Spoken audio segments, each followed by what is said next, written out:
காடவராய கோப்பெரும் சிங்கனும் வீர வன்னிய வல்லாள மகாராஜனும் ஆண்டா எங்கள் திருவண்ணாமலையில் எங்கள் மண்ணில் ஏதோ குறுநில மன்னர் கணக்காக முடிச்சூடி கொண்டது போல மமதையில இந்த மண்ணிற்கு சம்பந்தம் இல்லாத எத்திராஜன வஜ்ரவேலு அதிகார போதையில் இருப்பதற்கு முடிவுரை எழுதுவோம்னு பாமக தலைவர் அண்ணன் அன்பு ராமதாஸ் அவர்கள் செஞ்சி மண்ணில் முழங்கி இருக்கின்றார்.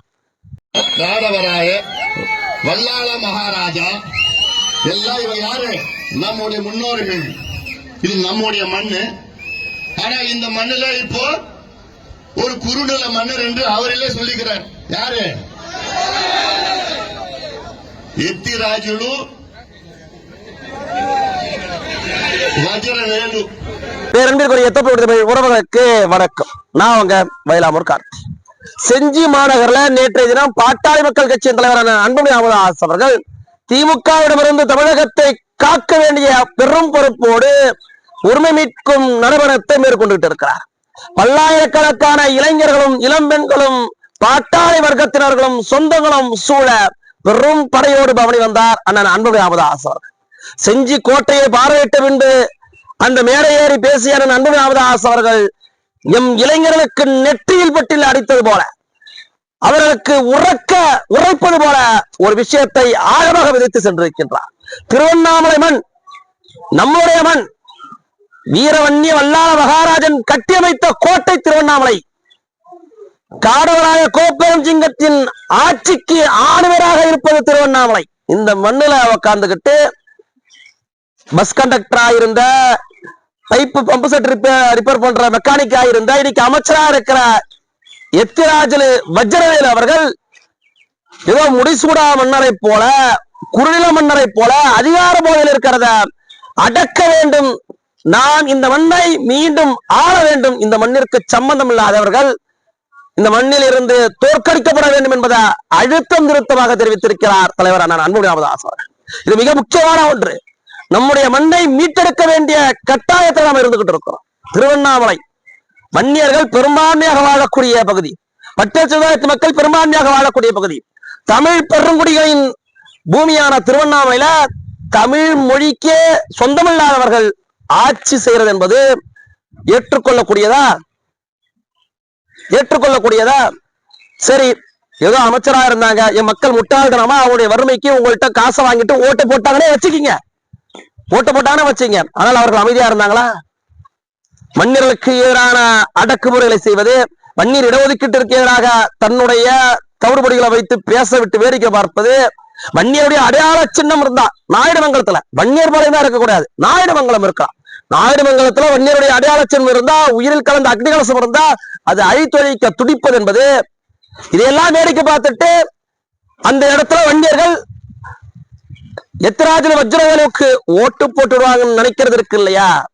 அது எவ்வளவு பெரிய பேராசை, அது எவ்வளவு பெரிய பேராசை. எங்கள் விவசாய பெருங்குடியின மக்களுடைய மேல்மா சிப்காட் நிலத்தை ஏவி அவருடைய விவசாய நிலத்தை புடுங்க நினைக்கிற இவருக்கா வன்னியர்கள் மீட்டு ஓட்டு போடுவாங்க? கொஞ்சம் சிந்திச்சு பாருங்க, சொல்லலாம். என்னப்பா, வன்னியருடைய பூமியாக இருந்தால், வன்னியர்கள் பெரும்பான்மையாக இருந்தால் வன்னியர்கள் தான் சட்டமன்ற உறுப்பினராக இருக்கிறோமா அப்படின்னு. யாருக்காக இருந்தாலும் அத்தனை பேருக்கும் பிரதிநிதித்துவம் வேண்டும் என்பதுதான் பாட்டாளி மக்கள் கட்சியின் நிலைப்பாடு. இது தமிழர்கள் பூமி, 234 சட்டமன்ற உறுப்பினரும் தமிழர்களாகவே இருக்கும் கூட நாங்க கேட்கல. வன்னியர்களுக்கும் பட்டியல் சமுதாயத்திற்கும் பிரதிநிதித்துவத்தை கொடுங்க. பந்தாரம் ஆய்வகத்தை தமிழ்நாடு 234 ஒரு 3 பேரோ 4 பேரோ பிறமொழிக்காரர்கள் இருக்கலாம். 234 பேர்ல ஆட்சி செய்யறவங்கள பிறமொழிக்காரர்களா இருந்தா என்னங்க அர்த்தம்? அது மலையாளத்துல கேரளால ஒரு சட்டமன்ற உறுப்பினர், 119 பேர்ல ஒரு சட்டமன்ற உறுப்பினர் தமிழர் வந்துட்டான்னா பாத்தீங்களா? தமிழ் ஒருத்தருக்கு கேரளால எம்எல்ஏ ஆயிட்டாருன்னு பேசுறோம். ஆனால் இங்க 10க்கும் மேற்பட்ட அமைச்சர்களே பிறமொழி பேசுறவர்களா இருக்கிறாங்களே. சரி, ஏவாவில் அவர்கள் இருக்கட்டும் திருவண்ணாமலையில, இன்னொரு பக்கம் பக்கத்துல வந்து கீழ்பினாத்தூர்ல பிச்சாண்டி அவர்களும் தமிழுக்கும் அவருக்கும் சம்பந்தமே கிடையாது.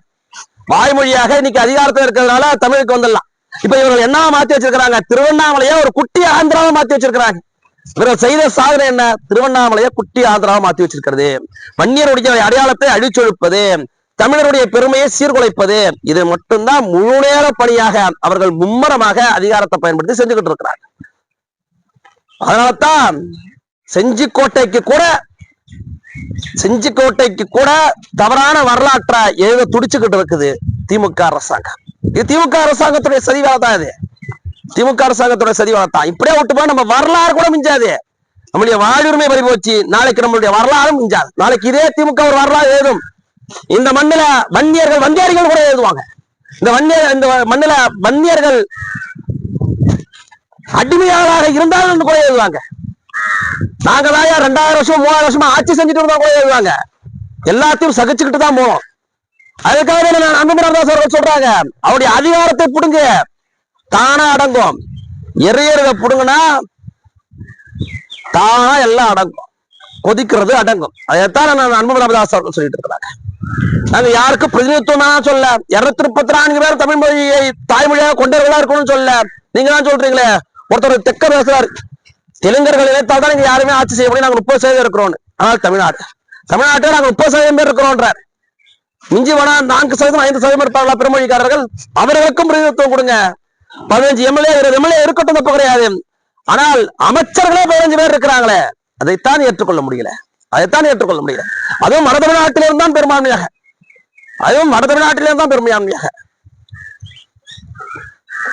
இவரை கேட்கலாம் அடுத்து, அவரு ஏவாவில் அவர்கள் சாதிக்கு அப்பாற்பட்டவர் அப்படின்னு.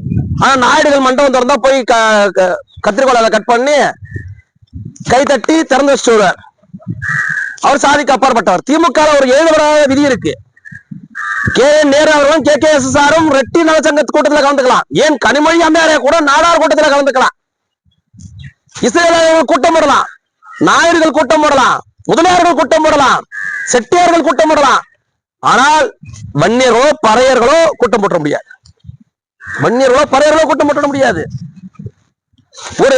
ஒரு சட்டமன்றத்துல ஒரு நிகழ்வுங்க, ரெட்டியார்களுக்கு இடஒதுக்கீடு அவசியம் இல்ல, அவர்கள் ஒரு சமுதாயத்துல ஒரு பொருளாதாரத்துல மேல்நோக்கிதான் இருக்கிறார் என்கின்ற கருத்து ஒப்ப திமுகவுடைய அமைச்சர் ராஜகண்ணப்பன் அவர்கள் பேசிட்டாருப்பா. உடனே மறாத நாளே நேரு அவர்களும் KKSSR அவர்களும் அவர்களை வருத்தம் தெரிவிக்க சொல்றாங்க. ஏன்னா ரெட்டியார்களுடைய பிரதிநிதிகளாக பேசுறாங்க. ஆனால் வன்னியருக்கு இடஒதுக்கீடே இல்ல, வாழ்வுரிமையா போச்சு. ஆனா வன்னியருடைய அமைச்சர் கப்பு சுப்புன்னு தான் இருப்பாங்க. அந்த நிலையினாலதான் இந்த நிலைமை. அதனாலதான் இந்த நிலைமை. இதே திருவண்ணாமலையில் இருக்கக்கூடிய திமுக வன்னியர்கள், எங்க மண்ணில் எங்க வந்தவங்க போனவங்க எல்லாம் மாவட்ட செயலர் ஆக்குறீங்க, வந்தவங்க போனவங்க எம்எல்ஏ அமைச்சர் ஆக்குறீங்க, எங்களுக்கு அருகதை இல்லையா அப்படின்னு கேட்க துப்பு இல்ல. அதனாலதான் வர்றவங்க போறவங்க தான் நம்மள ஆண்டுகிட்டு இருக்கிறாங்க. இத்தனைக்கும் ஏவாவில் அவர்கள் அதிமுகவில இருந்து பாக்கியராஜ் கட்சியில இருந்து திமுகவுக்கு வந்தவர். அவருக்கு முதன்மை முக்கியத்துவம் இருக்கும். ஆனால் அது இங்கேயே 40-50 வருஷமா திமுக துண்டை போட்டுட்டு கொடியை பிடிச்சிட்டு இருந்த வன்னியர்களுக்கு, நீ வன்னியர், உனக்கு என்ன அமைச்சர் பதவி கேக்குதா, உனக்கு என்ன சட்டமன்ற உறுப்பினர் பதவி கேக்குதா, உனக்கு என்ன மாவட்ட செயலர் பதவி கேக்குதா? வன்னியர்னா நீ ஓரமா ஓட்டு போடுற இடத்தோட நின்னுக்க. இதுதான் திமுகவோட நிலைப்பாடு. அதற்கு திருவண்ணாமலையே பெரிய எடுத்துக்காட்டு. கொஞ்சம் யோசிச்சு பாருங்க. கள்ளக்குறிச்சி மாவட்டம், விழுப்புரம் மாவட்டம், திருவண்ணாமலை மாவட்டம், வேலூர் மாவட்டம்னு பறந்து விரிந்திருக்கக்கூடிய ஒரு பெரும் பகுதியில ஆதிக்கம் செலுத்தக்கூடியவர்கள் யார்? இதெல்லாம் வன்னியர் பகுதிங்க. இல்ல வன்னியர் பகுதியே இல்லைன்னு கூட சொல்லிடுவீங்களா? ஆதிக்கம் செலுத்தக்கூடியவர்கள் யார்? எத்தனை வன்னியர்கள் சட்டமன்ற உறுப்பினர் ஆக்கியிருக்கு திமுக? எத்தனை பேர் அங்க அமைச்சர் ஆக்கியிருக்கு திமுக? எத்தனை மாவட்ட செயலர் வன்னியர்கள் ஆக்கியிருக்கு? இதெல்லாம் சிந்திக்க வேண்டியது அவசியம்.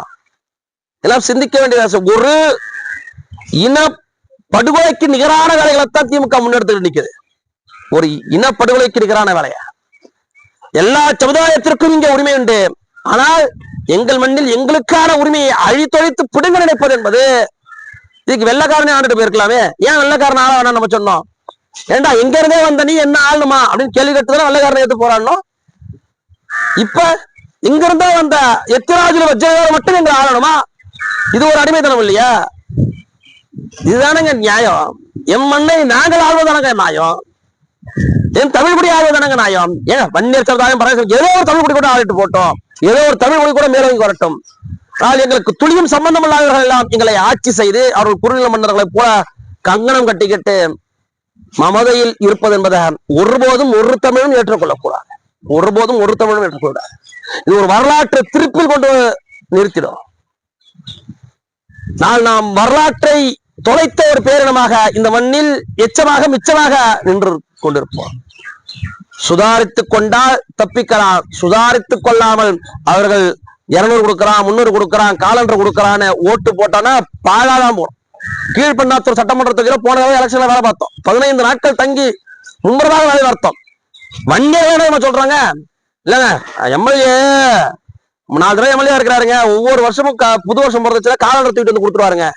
காலண்டருக்கு ஓட்டு போடுற என்னமா போயிடுச்சுங்க வன்னியர்கள். காலண்டருக்கு ஓட்டு போடுறான். வேற என்னங்க நல்லது கிட்ட செஞ்சாப்ல, இந்த ஊருக்கு நல்லா செஞ்சாப்ல, காலண்டர் கொடுப்பாருங்க. அப்ப திமுக எப்படியான உளவியல் ரீதியான வேலைகளை செஞ்சிருக்குது பாருங்க.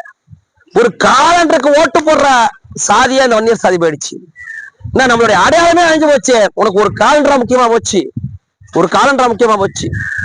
இனிமேலாவது சிந்திப்போம், இனிமேலாவது நம் இனத்தின் உரிமையை மீட்டெடுப்போம், தமிழர் ஆட்சியை இங்கே நிலைநிறுத்துவோம்.